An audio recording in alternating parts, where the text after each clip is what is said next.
Hey everyone, let's talk about a common misconception in astronomy, the age of the universe and how it's measured. You might think that the speed of light or the distance between galaxies can tell us how old the universe is, right? Well, that's a big mistake. First, let's tackle the distance myth. Just because a galaxy is far away from the Milky Way doesn't mean it's older.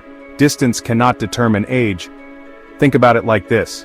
If you have two cities, one far from the other, does that distance tell you which city was built first? Of course not. The same logic applies to galaxies. Now, let's move on to the speed of light. Yes, light travels at an incredible speed, about 186,000 miles per second, but that speed doesn't tell us how old the universe or any galaxy is.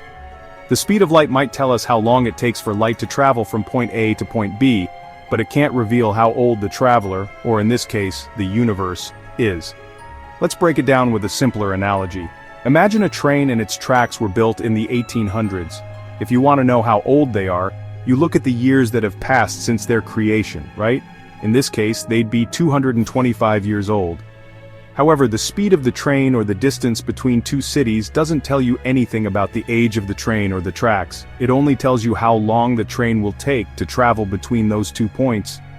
Here's another crucial point. The time it takes to create something is not the same as its operational time. According to some beliefs, it took God 6 days to create everything. But the operational time, the time since creation, is different from those 6 days.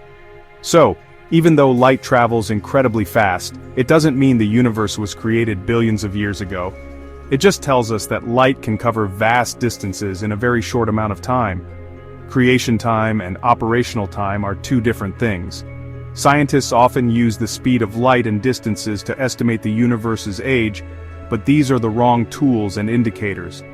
In summary, the age of the universe is better understood by looking at the period from its creation to the present day, not by how fast light travels or how far apart galaxies are. Thanks for watching. If you found this video enlightening, don't forget to like, share, and subscribe. See you next time.